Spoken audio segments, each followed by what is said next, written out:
They arrived armed with clipboards, phony patches, and bold threats, convinced they could bully a man out of his own house. But they had no idea that 6 Navy SEALs were about to step onto his driveway. That's exactly what happened to Calvin Dunmore in Concord, North Carolina. And what began as an ordinary night quickly spiraled into a showdown. No one on his street could have imagined. At 44, Calvin wasn't someone who scared easily. He'd weathered financial struggles, raised kids on his own after a divorce, and carried himself with the kind of resilience that life experience carves into you.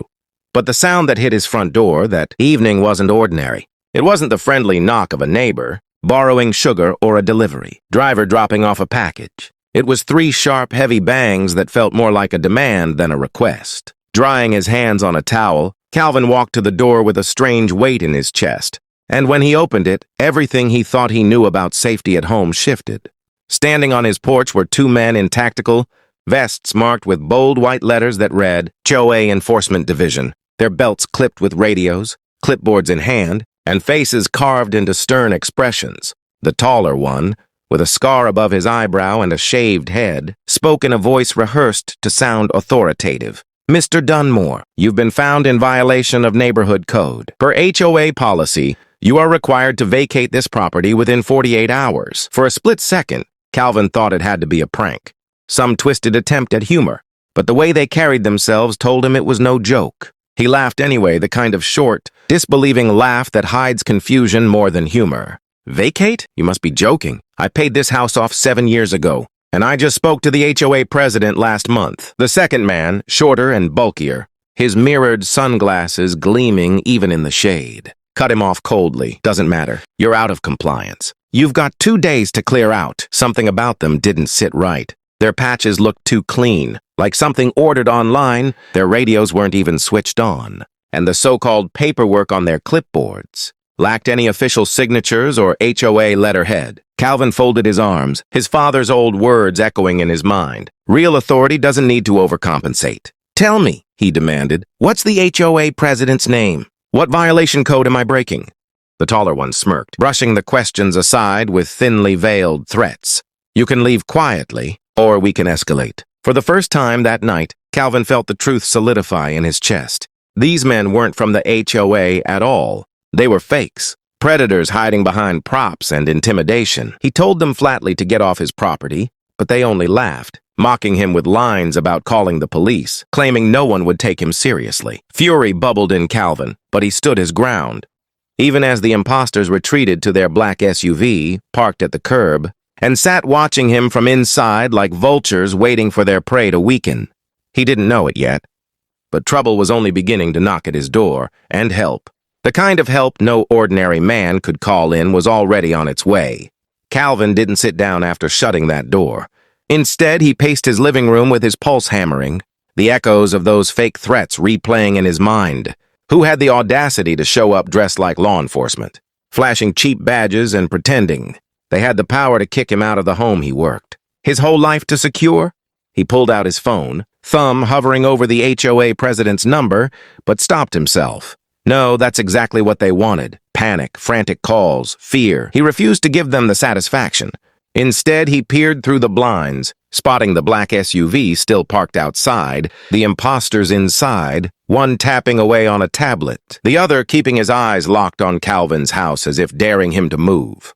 With a surge of defiance, Calvin stepped back onto his porch, raising his voice loud enough for half the neighborhood to hear. You mind telling me who exactly sent you here? The tall man climbed out again, his boots hitting the pavement with deliberate weight, smirking like he still held control. We told you already, we're here on behalf of the HOA. Calvin shook his head slowly.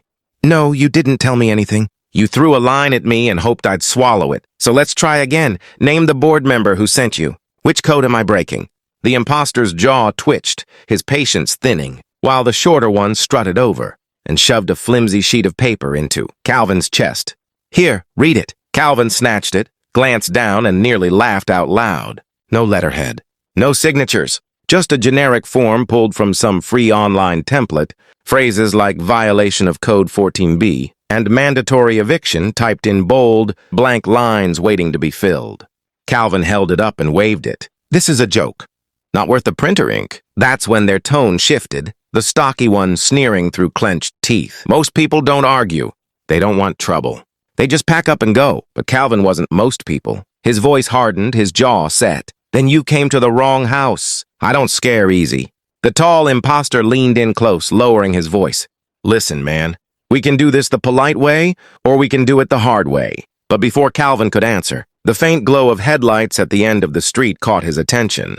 3 vehicles rolled in, slow and purposeful, engines humming like a warning. He knew those cars. He knew those men. For the first time, the imposters faltered, exchanging uncertain glances as the vehicles stopped.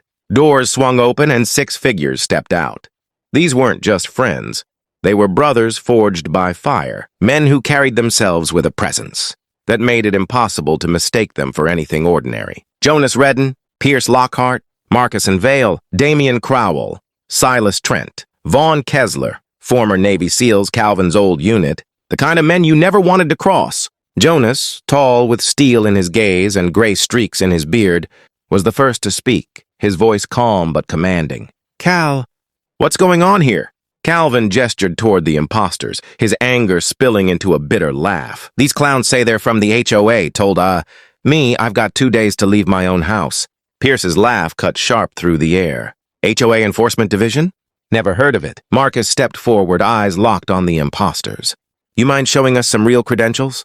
The tall fake puffed up, trying to recover his authority. This is official business. Doesn't concern you. Jonas didn't budge. Wrong. You just made it our business. The imposters tried to maintain their charade, but it was unraveling fast.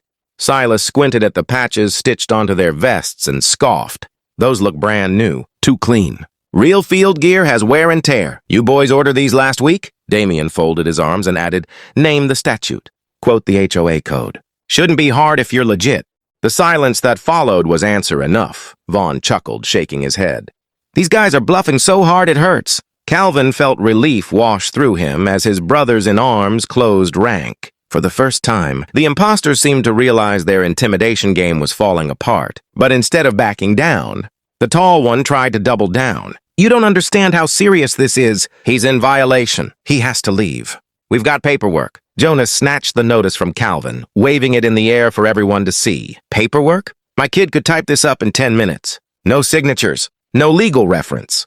Nothing binding. Neighbors began peeking through blinds, a few stepping out onto porches, drawn by the growing tension. What had started as a quiet evening was quickly turning into a public showdown. And as the imposters shifted uneasily under the weight of the Navy, SEAL's unflinching stares, the air thickened with the sense that the real battle was only just beginning. Jonas folded the fake notice in half and stuffed it into the imposter's vest pocket with deliberate contempt, his voice low but cutting through the heavy silence. Here's the deal. You leave this street right now, or we find out how serious you really are when the real cops arrive. And trust me, they're going to be a lot more interested in your fake badges than your fake rules. The taller imposter stiffened, glancing at his partner, trying to hold on to whatever authority he thought he had left. But the presence of 6 Navy SEALs, standing shoulder to shoulder with Calvin, was more than just intimidating. It was a wall of force. The kind that didn't need to shout or flash lights to prove who held the upper hand. Neighbors were now openly watching, phones raised, recording the entire standoff. The imposters had wanted a quiet scare, but instead, they were about to be exposed on camera to the entire community. Pierce took a step closer, his voice sharp as steel. So which is it? You gonna keep pretending? Or are you gonna walk back to that SUV and disappear before this gets ugly? The stocky one's facade cracked. A flicker of panic in his mirrored shades, but still he muttered, You're interfering with official duties. That's a crime. Vaughn let out a booming laugh. The only crime here is you impersonating law enforcement, and that carries real prison time. Keep digging, buddy, the crowd of neighbors murmured, emboldened by the SEAL's presence, and suddenly Calvin wasn't just one man standing up to a scam. He was the symbol of a neighborhood refusing to be bullied. The imposters faltered, taking slow steps back toward their SUV. But Jonas's voice chased them like a shadow. Don't come back. Not here, not anywhere. The moment they reached the curb, Damian pulled out his phone, already dialing a direct line to local law enforcement, making sure these men didn't just vanish into the night without consequence. The imposters slammed their doors, engines roaring, and tore down the street, but not before every neighbor on that block had caught their faces on camera. Calvin exhaled, the adrenaline still coursing through him, and turned to his brothers. You know, he said with a half smile, When I thought about needing backup, I didn't imagine it'd be for fake HOA cops. Pierce chuckled. Doesn't matter who they are. They picked the wrong door. The SEALs laughed, but the weight of the situation hung heavy, because deep down, everyone knew this wasn't over. Scammers that organized, bold enough to impersonate officers and threaten a man in his own home, weren't likely to quit after one failed attempt. Calvin looked out at the street, headlights disappearing into the distance, and clenched his fists. He had fought too hard for this home, for this neighborhood, and with his brothers back by his side, he wasn't just ready, he was waiting. And somewhere out there, those imposters were already plotting their next move, not realizing they had stumbled into the worst mistake of their lives. Because the next time they came knocking, it wouldn't just be Calvin and his SEAL, brothers waiting, it would be an entire community standing shoulder to shoulder, ready for a fight they never expected.